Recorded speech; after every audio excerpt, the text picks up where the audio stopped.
Hello friends, అందరికీ నమస్కారం అండి. Welcome back to Amina kitchen and tips. ఈరోజు మన వీడియోలో ప్రతి ఇంటి మహిళలకు ఉపయోగపడే మంచి మంచి టిప్స్ని చూపిస్తున్నానండి. దీనిలో ఏ టిప్ నచ్చితే ఆ టిప్ నాకు లైక్ చేసి ఎలా యూస్ఫుల్ అయిందో కామెంట్ చేయండి. ఫస్ట్ టైం కనుక మన ఛానల్ని చూస్తున్నట్లయితే ప్లీజ్ సబ్స్క్రైబ్ చేసుకుని పక్కన ఉన్న బెల్ ఐకాన్ని క్లిక్ చేయండి. చూడండి, ఫస్ట్ టిప్ వచ్చేసి అందరి ఇళ్లలో ఇలాంటి టాబ్లెట్స్ని యూజ్ చేస్తూ ఉంటాము. అలానే డేట్ ఎక్స్పైర్ అయిపోయిందనేసి పడేస్తూ ఉంటాము.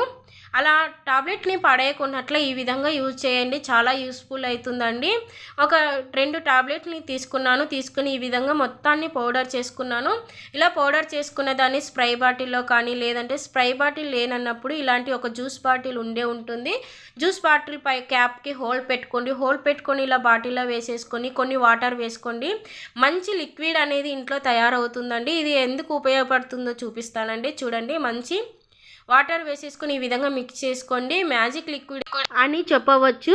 చూడండి, ఈ విధంగా నైట్ పడుకునే ముందు మనం స్టవ్ అనేది క్లీన్ చేసి పడుకున్నా కానీ వచ్చి చూస్తే బొద్దింకలు అనేది పారాడుతూ ఉంటాయి. ఇలా ఒకసారి వేసినామనుకో ఆ స్మెల్కి బొద్దింకలు అనేది రావు, పారాడు. ఇలా ఒకసారి ట్రై చేసి చూడండి. అలానే నెక్స్ట్ వచ్చేసి మనం సామాన్లన్నీ కడిగేసి సింక్ క్లీన్ చేసిపోయినప్పుడు కూడా స్మెల్ అనేది వస్తుంటుంది. ఈ విధంగా మొత్తం లిక్విడ్ని యూజ్ చేసుకోవచ్చండి, చాలా యూస్ఫుల్ అయింది. నెక్స్ట్ టిప్, సెకండ్ టిప్ వచ్చేసి చూడండి, ఇలా కోల్గేట్ అయిపోయిన వెంటనే అయిపోయిందనేసి పడేస్తూ ఉంటాము. చూడండి, ఈ విధంగా ఒక చపాతీ చేసే లత్పిని తీసుకుని ఈ విధంగా చేసుకొని ఇలా హోల్ చేసేసుకొని దానికి ఒక క్లిప్ పెట్టి పిల్లలకి ఇచ్చినామనుకో పిల్లలు కూడా చాలా ఈజీగా పెట్టుకుంటారు. మా పెద్దోళ్ళకి కూడా చాలా ఈజీగా వస్తుందండి. ఇంకా ఉంటుంది దాంట్లోనే కోల్గేట్. చూడండి ఎంత ఉందో. మనం వేస్ట్ చేయకూడదు. మనీ సేవింగ్స్ టిప్స్ అని చెప్పవచ్చు ఇవన్నీ నేను. చూడండి, ఇలా ఒకసారి ట్రై చేయండి, నచ్చితే లైక్ చేయండి. నెక్స్ట్ టిప్ వచ్చేసి చూడండి, అందరి ఇళ్ళలో చపాతీ చేస్తూ ఉంటాము. చపాతీ చేసిన వెంటనే స్టవ్ ఆఫ్ చేసిన ఆ పెన్నం అనేది హీట్ ఇంకా అట్లనే ఉంటుంది. అది హీట్ వేస్ట్ చేయకోకున్నట్లా ఇలా చూడండి యాలకులను యూజ్ చేస్తూ ఉంటాము. ఇంట్లో ఒక చాలా తెచ్చి పెట్టుకుంటాము. ఇప్పుడు మెత్తగా అనేది అయిపోతూ ఉంటాయి. అలాంటప్పుడు ఎలానో స్టవ్ ఆఫ్ చేసినప్పుడు పెన్నం హీట్ ఎక్కువ ఉంటుంది కాబట్టి వేడి ఎక్కువ ఉంటుంది ఆ పెన్నం. అలా వేసేసినామనుకో వేడికి పలపల అంటుంటాయండి యాలకులు. చూడండి, ఇలా ఒకసారి నచ్చితే ట్రై చేయండి.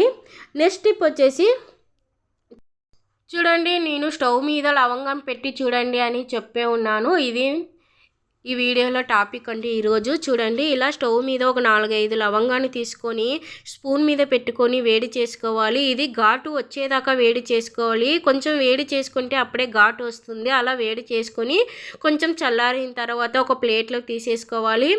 ఇలా తీసుకున్న తర్వాత కొంచెం పౌడర్ మాదిరిగా దంచుకోవాలండి. ఇది ఎందుకు ఉపయోగపడుతుందంటే ఇది వానాకాలము చలికాలం కాబట్టి పెద్దలకు కానీ పిల్లలకు కానీ దగ్గు అనేది ఎక్కువ సడన్గా వస్తూ ఉంటుంది. అలాంటప్పుడు ఇలా ఒకసారి యూజ్ చేసి చూడండి, చాలా యూస్ఫుల్ అయిందండి. మా పిల్లలకి ఇలానే చేశాను. దానిలో కొంచెం హనీని మిక్స్ చేసాం కాబట్టి పిల్లలు కూడా చాలా ఇష్టంగా తింటారు. కొంచెం నాలుగు పైన నైట్ పడుకునే ముందు దగ్గు ఎక్కువ ఉందన్నప్పుడు చప్పరించడానికి పెట్టినామనుకో దగ్గు అనేది చాలా తొందరగా తగ్గుతుంది. ఈ టిప్ చాలా ఉపయోగపడుతుందండి. ఒకసారి ట్రై చేసి చూడండి, ఎలా ఉందో నాకు కామెంట్ చేయండి, నచ్చితే లైక్ చేయండి. చూడండి, ఈ విధంగా 4 పైన పెట్టి చప్పరించమనండి, పిల్లలకు కానీ పెద్దలకు కానీ నచ్చుతుంది. నెక్స్ట్ టిప్ వచ్చేసి చూడండి, ఒక టిష్యూ పేపర్ని తీసుకొని 2 ఈ విధంగా కర్పూరాన్ని తీసుకొని పౌడర్ చేసుకోవాలి. ఇలా పౌడర్ చేసుకొని దాన్ని మంచిగా పాకెట్ మాదిరిగా చేసుకోవాలి. ఇలా హోల్ చేసేసి రబ్బర్ వేసేసుకోవాలి. మొత్తంని ఇలా ఈ విధంగా హోల్ చేసేసి రబ్బర్ వేసేసుకోవాలి. రబ్బర్ వేసుకున్న తర్వాత దానికి ఒక పెన్నిస్ తీసుకొని హోల్ పెట్టుకోవాలి. ఇది ఎందుకంటే నైట్ ఎక్కువ మందికి చాలా వరకు నిద్ర అనేది రాదు అండి. అలాంటప్పుడు ఇలా ఒకసారి 2 కర్పూరాన్ని తీసుకొని పౌడర్ చేసుకొని ప్యాకెట్ మాదిరిగా చేసుకొని హోల్ చేసేసుకొని ఇలా ఒక దిండు కింద పెట్టుకొని పడుకున్నామనుకో ఆ స్మెల్ అనేది తలనొప్పి ఉన్నా తగ్గిస్తుంది. అలానే నిద్ర కూడా చాలా బాగా వస్తుందండి. నచ్చితే ఒకసారి ట్రై చేయండి.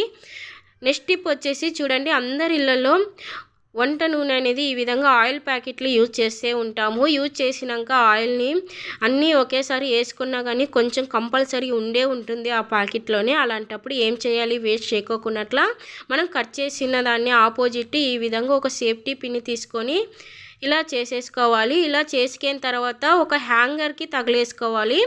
హ్యాంగర్కి తగిలేసుకోవడం ద్వారా అది ఆయిల్ ఎంత ఉన్నా కానీ చూడండి ఈ విధంగా హ్యాంగర్కి తగిలేసుకుంటే ఆయిల్ అంతా వచ్చేస్తుందండి. మనం కొంచెం కూడా ఆయిల్ వేస్ట్ చేయకోకున్నట్లు ఉంటుంది. ఒకసారి ట్రై చేయండి. ఇన్ని టిప్స్ ఏ టిప్ నచ్చిందో నాకు కామెంట్ చేసి లైక్ చేసి షేర్ చేయండి. సబ్స్క్రైబ్ చేసుకుని పక్కన ఉన్న బెల్ ఐకాన్ని క్లిక్ చేయండి. Thank you for watching friends.